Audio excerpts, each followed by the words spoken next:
Praise the lord. प्रभु यीशु मसीह के मधुर नाम में आप सभी को प्रेमी सलाम। प्रभु यीशु मसीह में आप सबका स्वागत है और प्रभु में आप सबका भाई आशीष राजकुमार।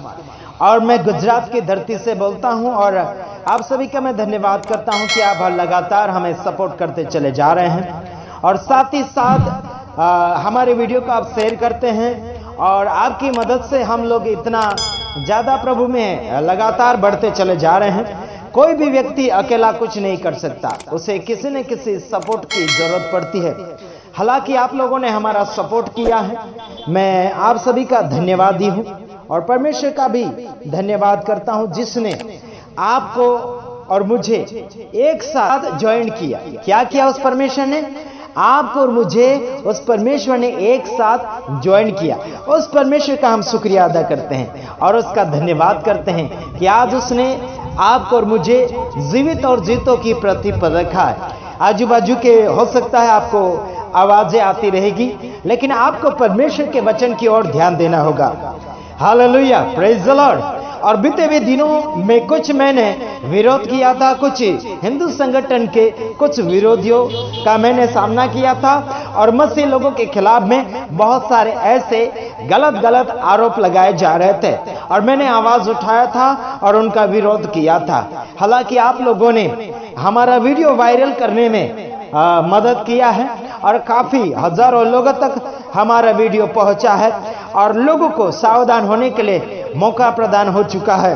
और मैं इतना कहना चाहता हूं कि इस समय कुछ बच्चे चोर निकल खड़े हुए हैं, हिंदू लोग ही हैं और वो बच्चे चोर बन चुके हैं। लगभग भारत देश में उठ खड़े हुए हैं ऐसे चोर जो लगभग 500 के लगभग लोग हैं और बच्चे चोर हो चुके हैं। हमारे कुछ विश्वासी भाइयों बहनों ने भी हमारे पास ऐसी खबरें पहुंचाई है और एक बच्चा चोर तो विश्वासी यानी पास्टर का बाप ही निकला। एक बच्चा चोर क्या निकला? पास्टर का बाप निकला। वो बच्चा चोर अभी वो जेल में लगभग बुरहानपुर में है। तो समझ लीजिए मेरे भाइयों बहनों, विश्वासी लोगों में भी बच्चा चोर हो चुके हैं। तो सावधान रहिएगा, अपने बच्चों को सावधान रखिएगा, अपना समझकर उसके साथ में बच्चों को ना भेजे या फिर उनके भरोसे ना छोड़े। मैं ये बात क्यों कह रहा हूं? क्योंकि हमारे फॉलोअर हैं, उन्होंने हमें ये सारी खबरें बताई। हालांकि YouTube के ऊपर हम तो सुन ही रहे हैं वैसा भी, लेकिन हकीकत बातें हमारे फॉलोअर के द्वारा हमें मिली है और चोर निकला है, मसीह लोगों में निकला है। हालांकि वो व्यक्ति विश्वासी नहीं था और विश्वासी कुटुंब से ही वो था, लेकिन विश्वास करने वाला बिल्कुल नहीं था। तो ध्यान दीजिएगा, उनके पीछे पास्टर लोग दौड़ रहे हैं उनको छुड़ाने के लिए। हालांकि अभी तक उनको रिहाई नहीं मिली है और मिलना भी नहीं चाहिए। ऐसे बच्चे चोर को रिहाई नहीं मिलना चाहिए, मेरा कहना है। और मैं उन पर खुश नहीं हूं, बल्कि मैं दुखी हूं उस बात के लिए कि नादान बच्चों को चोरी करते हैं और माँ बाप को दुखी करते हैं। और माँ बाप बड़े दुखी होते हैं, बचपन से उनको पालते हैं, बड़े करते हैं, खर्चा करते हैं और थोड़े से समय में उनका बच्चा उनके हाथों से अगर गायब हो जाता है तो यानी कि दुख उन माँ बाप को कितना होता होगा। उन चोरी करने वालों को थोड़ा सा अक्ल होना चाहिए, है ना। बच्चे बेचने का इतना ही शौक है तो खुद पैदा करो और खुद बेचो, है ना। इसी में फिर परमेश्वर तुम्हें क्या सबक सिखाता है, तो ध्यान रखना। और हमारे जैसे लोगों के हाथ में अगर ऐसा व्यक्ति आ गया, चाहे वो विश्वासी हो जाए और चाहे कोई भी हो जाए, लेकिन ऐसों को तो सबक मैं अपने हाथों से सिखाऊंगा। और याद रखो, परमेश्वर के वचन से बाहर मत जाओ।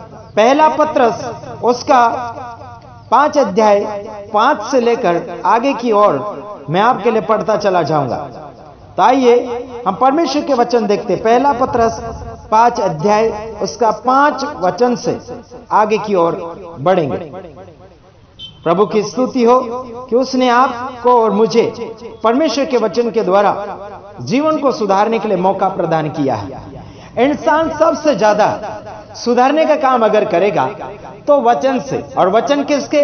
यीशु मसीह के वचन होना चाहिए और वचन के द्वारा ही सुधारा प्रकट होता है और किसी दूसरे वचनों से बिल्कुल सुधारा नहीं। आधा अधूरा सुधारा कर सकते हैं, लेकिन पूरी रीति से स्वर्ग तक पहुंचने का टारगेट दूसरा और कोई वचन नहीं दे सकता। तो आइए हम देख लेते पहला पत्रस उसका 5 अध्याय 5 से लेकर हम आगे की ओर बढ़ेंगे।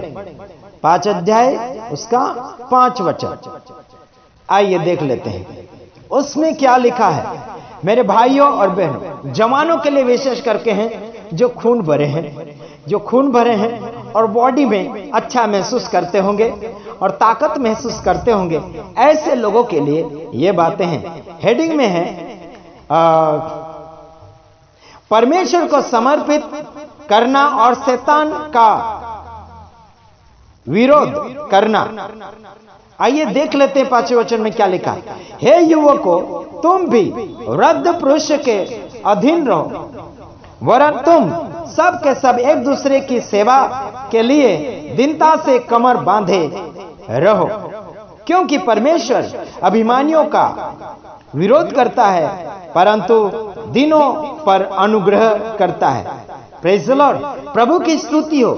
यहां पर लिखा जवानों को कहा गया है कि तुम बुजुर्ग लोगों के साथ क्या करें, उनके अधीन में रहें, उनकी बातों को मानते चले जाए और एक दूसरे की सेवा करें और दीनता रखें। और आगे लिखा कि सेवा के लिए दीनता से कमर बांधे रहे, मतलब सच्चाई रहे, ढिलाई बिल्कुल ना रहे। एक्सक्यूज मी, मतलब तैयारी में रहे। आप अगर तैयारी में रहेंगे तो दूसरे की ओर हाथ फैलाने की जरूरत नहीं पड़ेगी। अगर आप तैयारी में नहीं रहेंगे तो किसी और के पास हाथ फैलाने की जरूरत पड़ जाती है, किसी और सेवक सेविका को बुलाने की जरूरत पड़ जाती है। हालांकि आप तैयार रहेंगे तो फिर किसी और के पास हाथ फैलाने की जरूरत नहीं रहेगी सेवा क्षेत्र के लिए। तो आइए देख लेते हैं, युवकों, आपके खून में पावर है, आपके खून में जोश और हिम्मत है। तो आपके खून को या फिर आपके शरीर को, जवानी भरे शरीर को यानी कि गलत रीति से व्यस्त ना करें, परमेश्वर के वचन के अनुसार व्यस्त करें। आइए बुजुर्ग के अधीन रहें और आपकी कमर कसी रहनी चाहिए, यानी कि मजबूत होना चाहिए, तैयारी में रहना चाहिए प्रभु की महिमा में। और यहां लिखा कि परमेश्वर अभिमानियों का विरोध करता है और दीन लोगों का क्या करता है, उनके ऊपर अनुग्रह करता है, मतलब दया करता है। घमंडी ना बने मेरे भाइयों बहनों, चाहे आप धन के हो या फिर ज्ञान के हो या फिर अन्य कोई चीजों का ज्ञानी हो, आपको घमंड नहीं करना चाहिए। हालांकि प्रभु में घमंड करते हैं तो आपको प्रभु ऊंचा उठाएगा, लेकिन संसारिक रीति से अगर घमंड करने के लिए कोशिशें की तो आपका तो फिर गया भैंस पानी में। आगे देख लीजिएगा, आगे और मैं पढ़ रहा हूं आपके लिए। हाँ, इसलिए परमेश्वर के बलवान हाथ के नीचे दीनता से रहो, जिससे वह तुम्हें उचित समय पर बढ़ाए। क्या लिखा है? परमेश्वर के बलवंत हाथ के अधीन में रहो, उसके नीचे रहो कि आपको उचित समय के ऊपर आपको बढ़ाएगा, आपको उठाएगा, आपको आगे बढ़ाएगा और आप सक्सेसफुल होते चले जाएंगे। बल्कि आप दीनता से रहे, शांतता से रहे, उतवाली ना कहे या फिर झड़प ना मारे। आपको करना होगा क्या?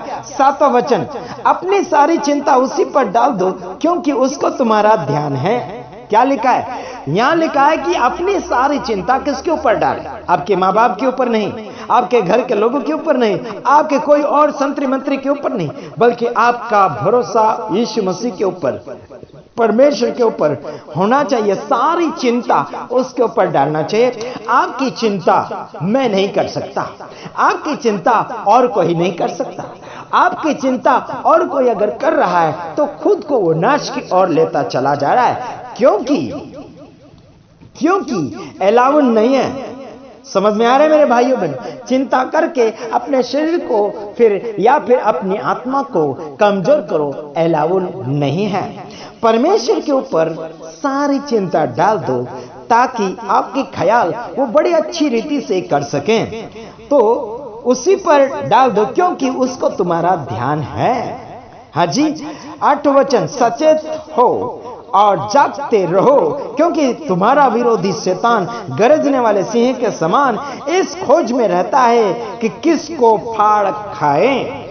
शैतान जो है कालिया भूत, यानी शैतान जो है खोज में रहता है कि किसको कब फाड़ के खाए। कई लोगों की कमजोरियों में धरेगा, कई लोगों के विरोध में धरेगा, कई लोगों के कई कई प्रॉब्लम में, यानी कि इंसान की कमजोरी ढूंढता है शैतान।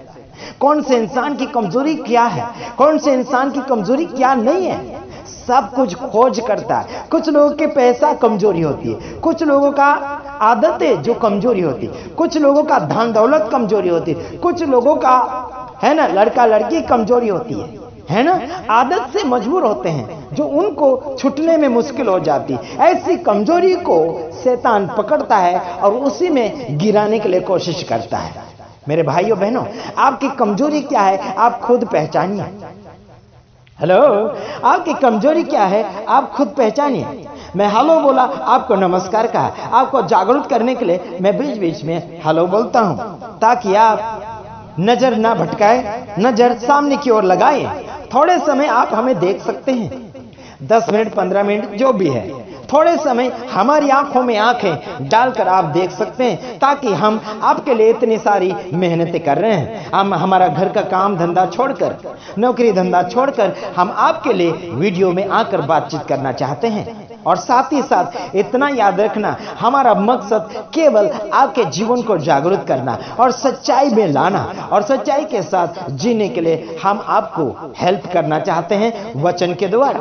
कुछ लोग हमें कहते हैं किस रीति से हेल्प करोगे। दुनिया भर में पैसों के लिए लालच ज्यादातर संसार भर में फैलती चली जा रही है। हालांकि मेरे से आप पैसे की उम्मीद नहीं रख सकते, है ना। पैसे की उम्मीद के लिए आप हमें फोन ना करें, या फिर प्रार्थना की उम्मीद के लिए आप हमें फोन ना करें। परमेश्वर हमें अगुवाई करता है, उस हिसाब से हम लोगों को हेल्प करते हैं। मेरे भाइयों और बहनों, जानबूझकर बीते हुए दिनों में जानबूझकर कुछ लोगों ने हमें ठगने के लिए कोशिश की और हम उनकी बातों में आकर कुछ पैसे उन्हें दे दिए। उसके बाद हमें पता चला कि वो तो रॉन्ग थे, लेकिन हमारी दया उनके ऊपर रॉन्ग नहीं थी। हमारी दया परमेश्वर की दया थी। वो हमने दया प्रकट किया और उन्होंने फ्रॉड किया, लेकिन हमने सावधान होना सीख लिया है। सावधान होना हमने सीख लिया है। मेरे भाइयों और बहनों, हम लोगों को पैसे देकर बिल्कुल मसीह नहीं बनाते या फिर विश्वासी नहीं बनाते। हालांकि मजबूरी हालत में कोई होते हैं तो जरूर मददगार बनते हैं, है ना। लेकिन धर्म में कन्वर्ट हो जाओ या फिर मसीह में कन्वर्ट हो जाओ, ये छोड़ो वो छोड़ो, बिल्कुल नहीं। मेरे भाइयों बहनों, इंसानियत के नाते हमें सेवा क्षेत्र में आगे बढ़ना बहुत ही अनिवार्य हो चुका है। आपको और मुझे क्या करना होगा, सावधान होगा। आपकी कमजोरी को आप ढूंढ के रखें और उसी में आप कोशिश कीजिए कि उसमें सावधान होने के लिए आप सफलतापूर्वक आगे बढ़ सकें। Hallelujah, praise the lord. प्रभु की स्तुति हो। एक वचन बोलने के बाद में समाप्ति की ओर मैं जा रहा हूं।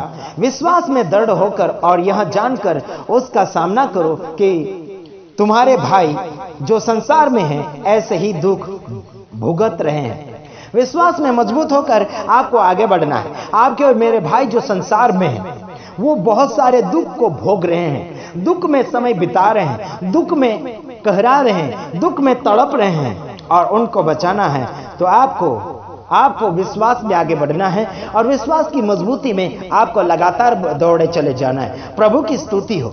लगातार अगर परमेश्वर के वचन के साथ दौड़े चले जाएंगे तो आप मजबूत हो जाएंगे और बाकी भाइयों को आप बचाने में सक्सेसफुल हो जाएंगे। तो ओके, गॉड ब्लेस यू। प्रभु आप सबको आशीषित करें। हम दूसरे वीडियो के साथ आ रहे हैं, तब तक ले जय यीशु, नमस्कार, praise the Lord, God bless you, आमीन।